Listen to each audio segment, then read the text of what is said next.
Assalamu alaikum, dear students. Myself Asad Abbas and I am your physics teacher. देखिए भाई, आज का हमारा टॉपिक है ये measuring speed of sound by echo method. ठीक है जी. इससे पहले हमने स्पीड ऑफ साउंड के बारे में पढ़ा था. स्पीड ऑफ साउंड हमने ये कहा था कि मुख्तलिफ मीडियम के अंदर स्पीड ऑफ साउंड जो है मुख्तलिफ होती है, ये नेचर के ऊपर डिपेंड करती है. ठीक है जी. इसके अलावा हमने ये पढ़ा था कि साउंड को एक मीडियम से दूसरे मीडियम में ट्रांसमिट करने के लिए शर्त ये होनी चाहिए कि जिस मीडियम को हम यूज़ कर रहे होते हैं, ठीक है, जो उस मीडियम के जो पार्टिकल्स हैं वो वाइब्रेट करते हों. तो इसी तरह एक हम इको मेथड हमने पढ़ा था उससे पहले वाले टॉपिक में. तो उसमें हमने क्या पढ़ा था कि इको मेथड क्या है कि रिफ्लेक्शन ऑफ साउंड थी, कि जब साउंड जो है एक मीडियम में ट्रैवल करती है और फॉल होती है दूसरे मीडियम की सरफेस के ऊपर, तो टकराने के बाद, गिरने के बाद वो दोबारा अपने असल मीडियम में वापस लौट जाती है. तो इस फिनोमिना को कहा जाता है रिफ्लेक्शन, या फिर इसको इको भी कहा जाता है. ठीक है जी. तो इस इको मेथड के अंदर हम स्पीड ऑफ साउंड जो है फाइंड करेंगे, लेकिन ये एक एक्टिविटी है, ठीक है, जिसके अंदर कुछ ना कुछ ऑपरेटर्स इस्तेमाल किए जाते हैं. देखें भाई, यहाँ पर हमारे पास एक मेजरिंग टेप है. ठीक है जी. ऐसी टेप जिससे हम मेजरमेंट कर सकते हैं. ठीक है जी. स्टॉप वॉच है, फ्लैट है. इसके बाद wall that can produce good sound. ठीक है जी. आखिरी वाला जो है इसके अंदर है कि एक ऐसी दीवार है जो कि अच्छी से अच्छी साउंड की रिफ्लेक्शन जो है प्रोड्यूस करने के लिए इस्तेमाल की जाती है. यहाँ पर देखें कि दैट कैन प्रोड्यूस, इससे मुराद ये है कि ये जो रिफ्लेक्शन होती है, ठीक है, रिफ्लेक्शन जो है डिपेंड करती होती है सरफेस ऑफ द मीडियम, कि जो मीडियम हम इस्तेमाल कर रहे हैं उस मीडियम की सरफेस के ऊपर ये डिपेंड करती है. कुछ मीडियम ऐसे होते हैं जो कि बहुत अच्छे रिफ्लेक्टर होते हैं, कुछ मीडियम ऐसे होते हैं जो कि अच्छे रिफ्लेक्टर नहीं होते. इसलिए यहाँ पर उसने हमें ये चीज़ मतलब कि मखसूस कर दी है कि ऐसी दीवार लें जो कि साउंड को अच्छे तरीके से प्रोड्यूस कर सके. अब इसका प्रोसीजर है कि यहाँ पर हम क्या करते हैं कि use the tape to measure distance of 50 metre from the wall. अब ये एक सिंपल एक्सपेरिमेंट है, पहले हम ऐसे फर्जी तौर पर पढ़ लेते हैं. इसमें यह है बच्चे कि अब ये दरमियान का उसने डिस्टेंस बता दिया है 50 मीटर का. ठीक है जी. मिनिमम और मैक्सिमम डिस्टेंस जो है ये 50 मीटर होना चाहिए. तो 50 मीटर के ऊपर एक आपके पास ऐसा कोई मतलब कि पॉइंट होना चाहिए जहाँ पर ये साउंड जो है जाके टकराए. टकराने के बाद ये वापस आ जाए.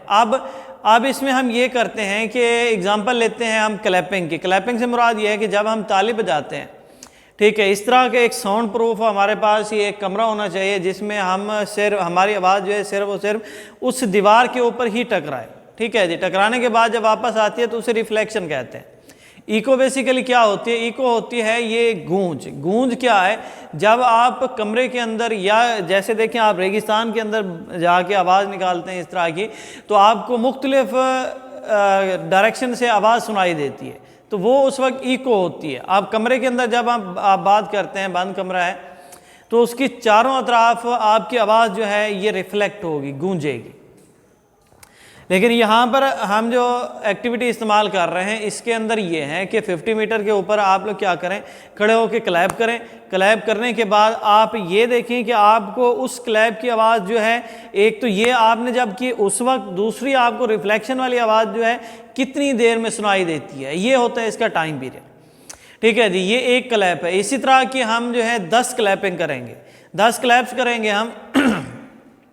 जैसे हम 10 क्लैप्स करते हैं तो हम 10 क्लैप्स की जो है आवाज़ सुनते हैं. आवाज़ सुनने के बाद हम उसकी एवरेज टाइम निकालते हैं कि 10 क्लैप जो है उसमें से बिलफर्ज अगर पहली जो है 0.9 सेकंड में हुई है, तो उसके बाद जो उसके बाद होगी, मतलब कि दूसरी होगी वो 0.91 होगी, फिर 0.92 होगी, मतलब कि ये एक सीक्वेंस बनेगा. फिर इसकी हम एवरेज निकालेंगे टाइम की, तो जो एवरेज टाइम आएगा वो हम फाइनल टाइम जो है कंसीडर करेंगे. ये है बेसिक हमारे पास measurement of measuring speed of sound by echo method. अब जो बुक में है बुक में हम क्या देखते हैं कि इसके अंदर हमें उसने ये बताया कि 3-4 पॉइंट बताए हैं कि पहला है कि मेजरिंग टेप से आप डिस्टेंस जो है मेजर करें। फिर है कि now clap your hand in front of wall at distance of 50 metre and check if you can clearly hear an echo from the wall. अच्छा जी, make sure the echo is not coming from any other wall in the area.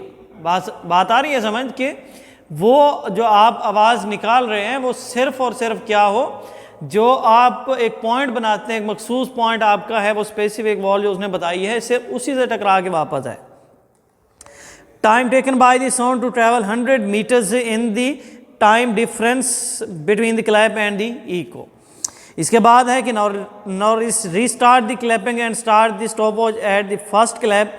Count the number of clap and stop the clapping and the stopwatch when you hear the echo of the 10 claps. ठीक है जी। इसके बाद ये है कि now find the average time for 10 claps. ठीक है जी, 10 क्लैप्स का क्या है, आप एवरेज टाइम जो है नोट करें। इसके बाद after calculating the time interval t between clap and using the formula s is equal to v t. ठीक है जी, we can calculate the speed of the sound. ये एक एक्टिविटी हमने की है। ठीक है जी, ये एक्टिविटी आपके पास लॉन्ग क्वेश्चन आती है, तो इंशाल्लाह आपको ये समझ आ जाएगी। मज़ीद इससे नीचे एक एग्जाम्पल है जो कि है हमारे पास 11.3 एग्जाम्पल जो है इसके अंदर है कि flash of lighting is seen 1.5 second earlier than the thunder how far away in the cloud in which the flash has occurred. देखें भाई, यहाँ पर उसने ये बताया कि जब बादल गरजते हैं तो उस वक्त जो आपको बिजली चमकती हुई दिखाई देती है। ठीक है जी, फ्लैश ऑफ लाइटनिंग ये उसने बताई है 1.5 सेकेंड।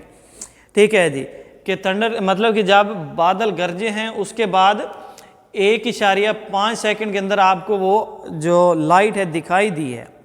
इसके बाद ये है कि how far away in the is the cloud in which the flash has occurred.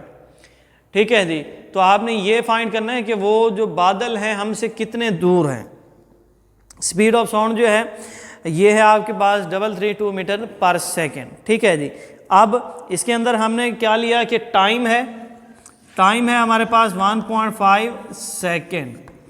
Next हमारे पास ये वी है हमारे पास 332 मीटर पर सेकेंड। ठीक है जी, हमने फाइंड आउट क्या करना है, फाइंड आउट करना है हमने डिस्टेंस। तो डिस्टेंस का फॉर्मूला क्या होता है, ये हमने फाइंड करना है। एस इज इक्वल टू होता है v मल्टीप्लाइड बाई टी। तो एस इज इक्वल टू होगा आपके पास 332 मल्टीप्लाइड बाई आ जाएगा 1.5 और ये इक्वल होगा आपके पास 498 मीटर 498 मीटर। ठीक है जी, तो ये थी एग्जांपल और ये था हमारा आज का टॉपिक और उम्मीद है कि आपको समझ आ गया होगा। मज़ीद अगर नहीं आए तो आप हमें टेक्स्ट कर सकते हैं या कॉल कर सकते हैं या व्हाट्सएप कर सकते हैं। इंशाल्लाह आपको सेटिस्फाई कर दिया जाएगा। शुक्रिया।